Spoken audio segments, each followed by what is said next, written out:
O Brasil foi reconhecido internacionalmente como um país livre de febre aftosa. O governo federal havia declarado o país livre da doença há um ano, mas somente agora a chancela da Organização Mundial da Saúde Animal foi oficializada. Representantes brasileiros estão em Paris nesse momento, receberam é uma espécie de diplomação, né? Uma espécie de confirmação, mas sobre esse assunto eu e você, Paty, vamos conversar com o Pedro Costa e com o Marcos Rezende, ele que é médico veterinário e nosso comentarista aqui do Grupo Bandeirantes, do Terra Viva e do Agro Mais.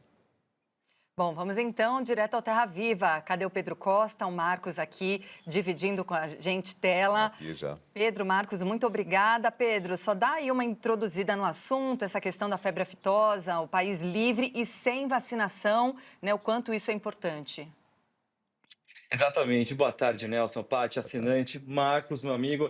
Pois é, estamos num momento eminente de dizer que o Brasil está cada vez mais a passos largos conquistando a questão da não só de novos mercados, mas também um status sanitário que traz aí uma chancela global. Esse aí do livre de febre aftosa sem vacinação, como falamos há pouco, vai abrir novos mercados e também traz um selo internacional para a gente, confirmando, corroborando que temos os requisitos para conseguir exportar para países como Coreia do Sul e também o Japão. Então, é uma chancela muito importante, por isso que nosso amigo Marcos está aqui também para trazer mais informações para a gente, trazer essa análise também, porque é dentro da porteira que vai refletir lá fora também, né?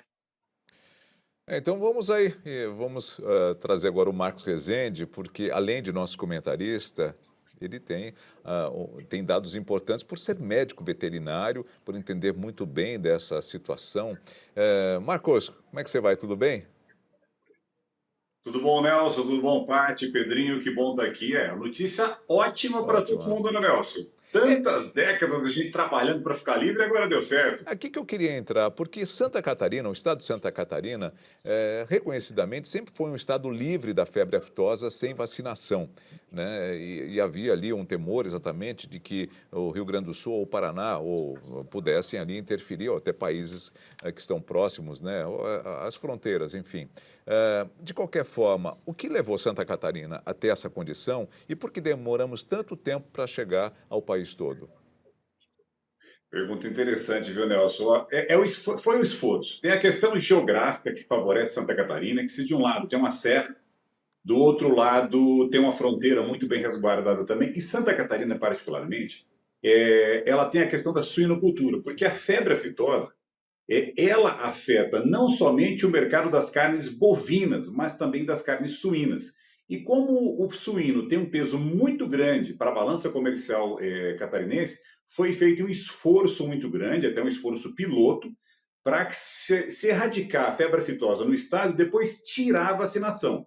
Esse piloto deu muito certo e a partir de Santa Catarina isso foi espelhado em outros estados, mas a passos muito curtos, porém muito firmes, para que a gente não tivesse nem o escorregão, viu, Nelson, no decorrer desse caminho. Agora, Marcos, de que forma o Brasil, se tornando livre da febre aftosa sem vacinação, eleva o interesse de outros países agora pela nossa carne, pelo nosso produto? Conseguiremos outros certificados? Certamente outros certificados virão, Paty, mas a questão da febre aftosa ela é mais uma barreira comercial que é criada com uma desculpa, vamos assim dizer, em cima de uma doença. Porque a febre aftosa ela não afeta o ser humano. Só que ela convencionou-se a bloquear países que têm presença da febre aftosa. Quando esses países, como o Brasil, que é a maior pecuária do mundo, se viu livre da febre aftosa, criou-se uma barreira para vacinação, o uso da vacina por conta de uma detecção de anticorpos. Bom, agora abrem-se todas as porteiras e pela questão da febre aftosa não existe mais motivo para a carne brasileira não acessar todos os mercados do mundo. E hoje o Brasil consegue acessar, inclusive, mercados que pagam mais por carnes que nós consumimos menos, Paty. O Brasil consome muita carne de primeira, de traseiro de bovino. Só que a carne de dianteiro, os miúdos, a gente consome pouco. E muitos desses mercados que consomem dianteiro e consomem miúdos tinham as porteiras fechadas por conta da nossa vacinação contra a febre aftosa. Agora, não tem mais. Foi bom Mar... o doutor Marcos tocar nesse assunto, antes que você fazer a pergunta para ele, eu queria te fazer essa colocação aqui. Ele falou que a gente pode aumentar o mercado, mas o Brasil hoje, se não é o maior, é um dos maiores exportadores de carne bovina do mundo, né? Exatamente, nós somos, Nelson, o maior exportador, o maior produtor e o maior exportador de carne bovina do mundo. Porém, 85% da nossa carne ainda é consumido internamente. Então, quando a gente tem muito espaço para mandar a carne embora ainda. Se a gente pensar só o Mato Grosso tem um rebanho maior que o rebanho da Austrália, que é um grande competidor do Brasil na exportação. Então, a gente abre portas para atingir outros mercados e, quem sabe, equilibrar um pouquinho essa balança, ou seja, a gente exportar um pouquinho mais e deixar um pouquinho menos de carne aqui, ou seja, para dar mais garantia para o pecuarista de uma menor variabilidade de preço no decorrer do ano. Muito bem. Pedrinho, Marcos, nessa questão, né, sobre como é que a gente conseguir acessar esses mercados, agora, uma eventual situação dessa doença vindo aqui para o Brasil, como é que existe um plano de contingenciamento, como a gente está vendo no caso da gripe aviária? Pedro, no tocante à febre aftosa, ainda tem a gente fez, a gente cumpriu diversas etapas. E hoje nós começamos vacinando 2 vezes por ano, depois vacinando 1 vez por ano, e agora a gente não vacina mais em nenhum estado do Brasil.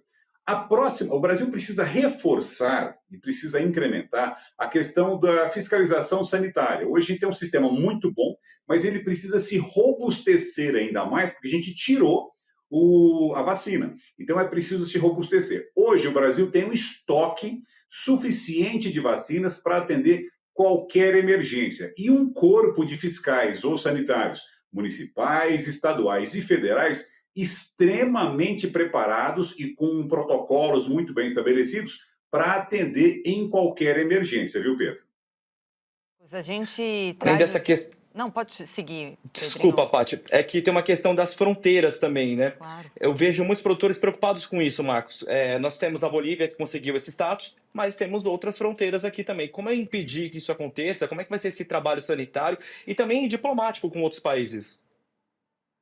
Começa do diplomático, viu, Pedro? O Brasil, ele contribuiu bastante com a Bolívia, por exemplo, para erradicar a febre aftosa na Bolívia, fazendo vacinação ali na fronteira. Mas o Paraguai é um país que caminha a passos largos, já está mais adiante que o Brasil nesse processo. A Bolívia também, a Argentina também. E o que falta é o Uruguai, que ainda estão num processo um pouco lento. Venezuela, que é o grande problema de tudo, tem a floresta amazônica que nos separa dela e faz um grande bloqueio, Pedro. Então, o principal esforço agora é uma atividade diplomática para que a gente possa reforçar e auxiliar, talvez, alguns países com menor poder técnico para tentar bloquear isso nas fronteiras.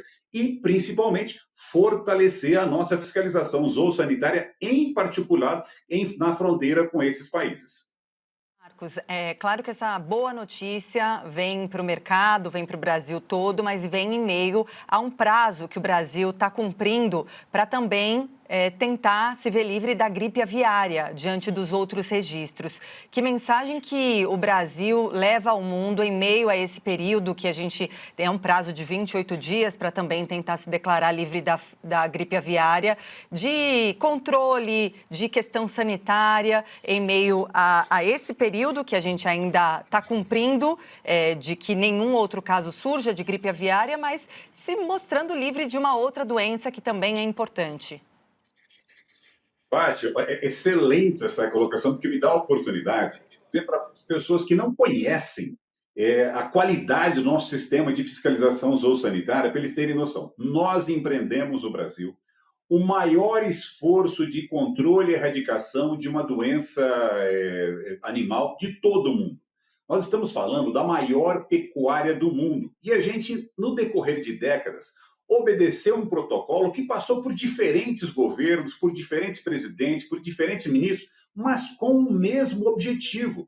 E agora a gente colhe os resultados. Isso é resultado de um objetivo com base técnica muito sólida e de um pessoal extremamente capacitado. Esse esforço envolveu pecuarista, envolveu logística, envolveu fiscal sanitário. Bom, Isso mostra para o mundo a capacidade que o Brasil tem de lidar com problemas extremamente complexos dentro de uma pecuária muito grande, a maior do mundo. Para a gripe aviária, Pátia, é a mesma coisa.